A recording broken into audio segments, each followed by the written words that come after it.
Hello YouTube. So I'm sorry, I'm trying to set my camera in a position that doesn't involve it keeling over.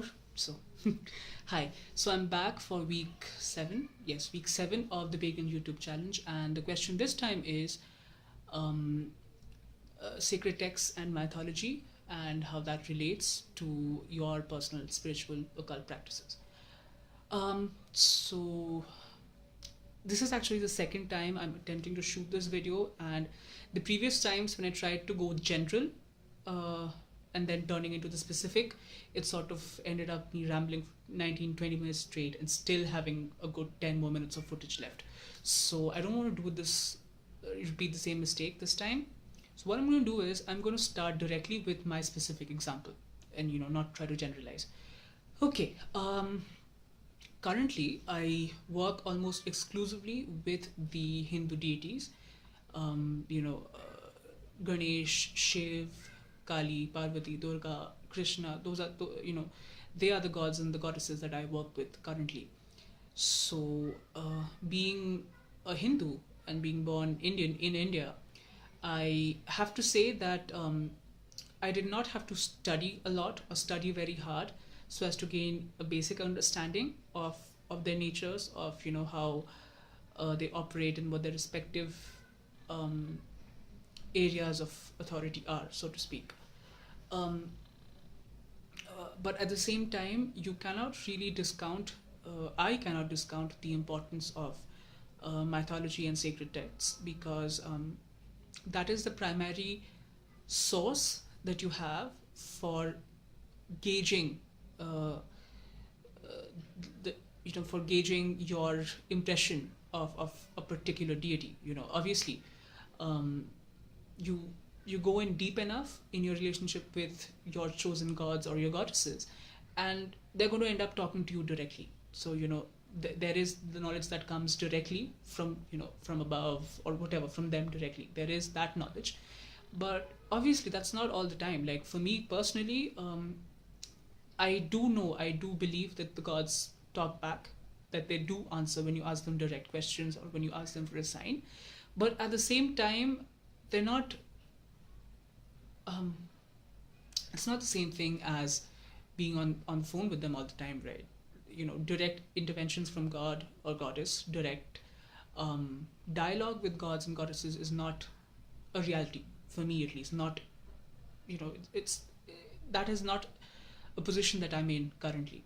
So in the absence of that, I think you do fall back on folkloric traditions about a particular deity. To help you inform yourself about the way they operate, about what kind of offerings they like, and so on and so forth.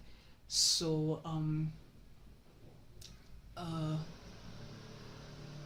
in my daily worship and little by little, even in my spell work, I have been incorporating uh, mantras, which if I had to translate the word mantra, I think the closest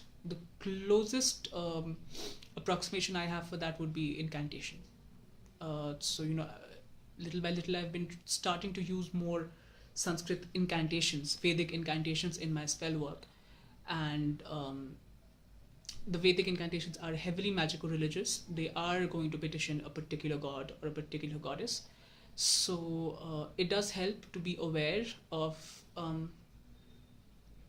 for example, a lot of the Vedic mantras tend to be quite open ended.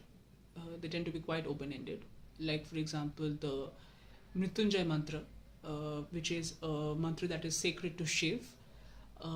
It talks about nourishment, it talks about purification, it also talks about moksha, about freedom from cycles of life and rebirth and death. But it also protects you from untimely accidents, it also protects you from an untimely death. So there are several dimensions to any given Vedic mantra. So I do get a lot of mileage out of one particular mantra. For example, I can use the Mahamrityunjay mantra for healing spells. I can also use it as a devotional. I can also use it as a meditation exercise. So sacred texts are directly helpful for me in that way. Above and beyond that, I think they also help me to understand the different aspects of the gods and the goddesses that I work with. Um, for example, I'll give you a very specific example here. Um, one of each of the Hindu gods, of the major Hindu gods, they have a litany of sacred names or sacred epithets that are given to them, and you have sacred texts which list them out along with their descriptions. So, for example, one of you have texts like the 1,000 names of Vishnu, the 1,000 names of Shiv, of Lakshmi, of Kali, of Durga, and so on and so forth. So, one of the epithets that both Kali and Durga share is Muktkeshi. If I had to translate that, it means she of the unbound hair. Now, unbound hair is a pretty big aspect of Durga or Kali's iconography, and you can tell it's important because they have an entire epithet which is based on that aspect, right? And if you look at the surrounding metaphor for that iconography, you see in Vedic culture, a woman who comes from a civilized community or society is supposed to plait or braid her hair. She's not supposed to leave it wild and untamed. That is something that's at once scandalous. It's risque and scandalous and improper, so to speak. And for to have a goddess who specifically keeps her hair unbound, what you're trying to say is she as a being, she as an entity, is bigger and beyond human culture, human society, and human expectations or gender roles. So, if, for example, and this is a theoretical example, if I were to cast a spell which worked with transcending societal expectations or societal norm, societal repression, for example, I would invoke the goddess, I would invoke Devi in her form as Muktkeshi. That is the sacred name that I would use. Similarly, one of the names of the Devi is Daksha Yagya Vinashini, and there is a pretty involved story around that name, and maybe I'll make a separate video for that. This is not the video where I'm going to go into that, but Daksha Yagya Vinashini talks about the aspect of the goddess wherein she is the cause for the disruption of all malefic negative workings. A working that is specifically used, while a working, any deed, any thing that is done, be it magical or non-magical, that is done with the express intention of hurting someone innocent. It is one thing to hurt someone else while in the pursuit of some other goal, collateral damage, and it is another thing entirely to do something just to hurt someone else. There is a difference, at least in my head there is. So the aspect of Daksh Yagya Vinashini, the aspect of the goddess in that name, it talks about the goddess who is the catalyst or the cause of the disruption of such negative malefic workings, right?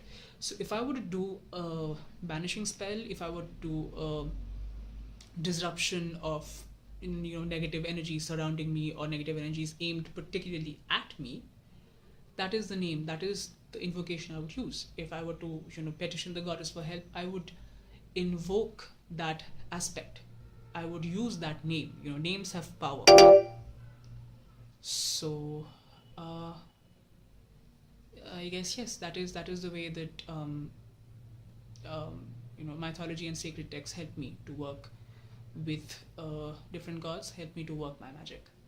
I hope this has been kind of sort of intelligible for you guys, because I've been rambling a lot, I know, but yeah, thanks for watching.